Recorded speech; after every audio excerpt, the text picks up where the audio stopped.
ये पूरी घटना शुरू होती है 32 साल की पूजा सिंह दे से, जो कोलकाता की रहने वाली थी। पेशे से वो एक इवेंट मैनेजर थी। बात है 29 जुलाई 2019 की, जब पूजा अपने काम के सिलसिले में बैंगलोर आती हैं। बिल्कुल एक सामान्य बिजनेस ट्रिप, एक युवा पेशेवर जो अपने करियर के लिए दूसरे शहर में है। अब जो बात इस केस को इतना दिलचस्प और साथ ही डरावना बनाती है, वो ये है कि यह स्थिति हम में से किसी के भी साथ बन सकती थी। अब जरा इस टाइमलाइन को ध्यान से समझते हैं।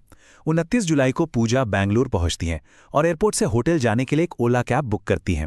रास्ते में सब कुछ सामान्य रहता है, ड्राइवर का व्यवहार बहुत प्रोफेशनल लगता है। अगले दिन यानी 30 जुलाई को वो अपना काम खत्म कर लेती हैं।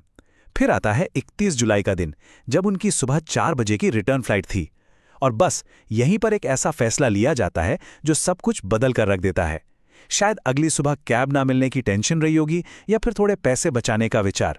पूजा उसी ड्राइवर के साथ एक ऑफ प्लेटफॉर्म डील कर लेती हैं, यानी बिना ऐप के सीधे तौर पर 1200 रुपए में सुबह 4 बजे का पिकअप तय हो जाता है। 31 जुलाई की शाम ढल चुकी थी, लेकिन पूजा कोलकाता में अपने घर नहीं पहुंचती हैं। उनके दोनों फोन लगातार स्विच ऑफ थे। परिवार की बेचैनी बढ़ना लाजमी था। और तभी उनके पति के फोन कर एक मैसेज आता है। अंग्रेजी में लिखा था, I am in Hyderabad, some emergency need cash. इस टूटी फूटी अंग्रेजी वाले मैसेज में 5 लाख रुपए की मांग की गई थी। ये मैसेज किसी भी नजरिए से सामान्य नहीं था। इससे यह बिल्कुल साफ हो गया था कि कुछ बहुत बुरा हुआ है, क्योंकि पूजा की भाषा ऐसी बिल्कुल नहीं थी। इस मामले में 2 अलग-अलग पुलिस विभागों की कार्यप्रणाली के बीच एक बहुत ही हैरान करने वाला अंतर देखने को मिलता है। एक तरफ कलकत्ता में पूजा के पति तुरंत गुमशुदगी की रिपोर्ट दर्ज कराते हैं, लेकिन रिपोर्ट बस फाइलों में दब कर रह जाती है, कोई खास एक्शन नहीं होता। वहीं दूसरी तरफ बैंगलोर पुलिस पहले से ही मामले की गहराई से जांच कर रही थी। दरअसल उसी दिन बैंगलोर एयरपोर्ट के कंपाउंड के पास पुलिस को एक अज्ञात शव मिला था। हालात इतने खराब थे कि चेहरा पहचानना नामुमकिन था, लेकिन बैंगलोर पुलिस ने सुरागों को जोड़ना शुरू कर दिया था। सच कहा जाए तो बेंगलोर पुलिस ने इस मामले को सुलझाने के लिए जो रिवर्स ट्रेसिंग की, वो किसी मास्टर क्लास से कम नहीं है। सबसे पहले उन्होंने शव पर मौजूद टैटू की तस्वीरें लीं। जब उससे बात नहीं बनी तो एक बहुत ही बारीक सुराग पकड़ा, कपड़ों के ब्रांड का टैग। उन्होंने पूरे देश में उस ब्रांड के ग्राहकों का डेटा खंगाला। ये डेटा उन्हें सीधे कोलकाता के एक विशेष आउटलेट तक ले गया, और अंत में जब उन्होंने कोलकाता के थानों की मिसिंग रिपोर्ट्स खंगालीं तो आखिरकार न्यू टाउन पुलिस स्टेशन की रिपोर्ट से हुलिया मैच कर गया। लगातार 16 दिनों की दिन रात की मेहनत और ट्रैकिंग के बाद 16 अगस्त को आखिरकार ये पूरा कनेक्शन जुड़ पाया। बेंगलुरु पुलिस ने पूजा के परिवार से संपर्क किया।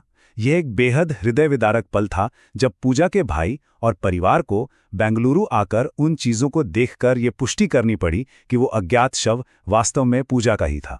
शव की पहचान तो हो गई, लेकिन अब सबसे बड़ा सवाल हमारे सामने खड़ा था। आखिर इस खौफनाक अपराध को अंजाम किसने दिया? ये वो मोड़ है जहां ये केस एक गुमशुदगी के मामले से पूरी तरह से एक डिजिटल इन्वेस्टिगेशन में बदल जाता है। अपराधी ने सबूत मिटाने की हर मुमकिन कोशिश की थी, लेकिन हम जानते हैं कि डिजिटल दुनिया में कोई भी निशान पूरी तरह से कभी नहीं मिटता। इन डिजिटल फुटप्रिंट्स ने कातिल तक पहुंचने का रास्ता बिल्कुल साफ कर दिया।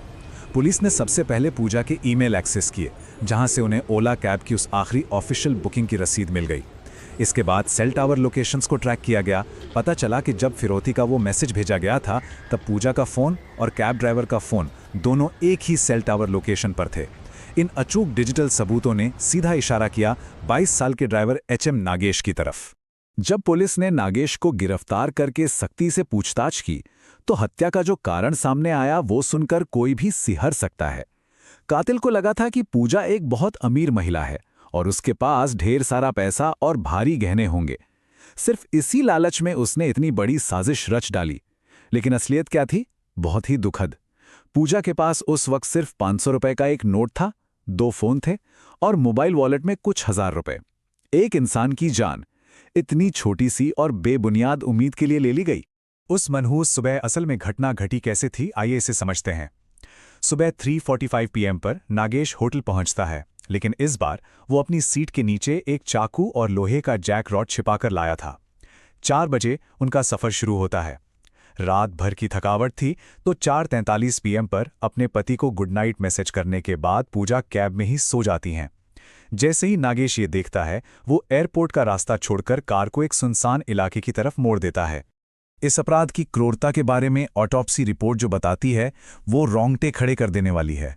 जब पूजा ने उस सुनसान इलाके में विरोध किया और भागने की कोशिश की तो नागेश ने उन पर कम से कम 22 बार चाकू से वार किया। और इसके बावजूद जब पूजा की सांसें चल रही थीं तो अपनी पहचान छिपाने के लिए उसने एक बड़े पत्थर से उनका चेहरा बुरी तरह कुचल दिया। ये डिटेल हमें उस भयानक सच्चाई का एहसास कराती है जो उस सुबह घटी थी। इस पूरी घटना का गहराई से विश्लेषण करने पर हम एक बहुत ही अहम निष्कर्ष पर पहुंचते हैं, और वो है ऑफ प्लेटफॉर्म डील्स के जानलेवा खामी। पुलिस की जांच में ये बात बिल्कुल शीशे की तरह साफ हो गई कि अगर ये राइड ऐप के जरिए आधिकारिक तौर पर ट्रैक हो रही होती तो वो ड्राइवर इस तरह का हमला करने की हिम्मत कभी नहीं कर पाता। उसे पता होता कि वो तुरंत पकड़ा जाएगा।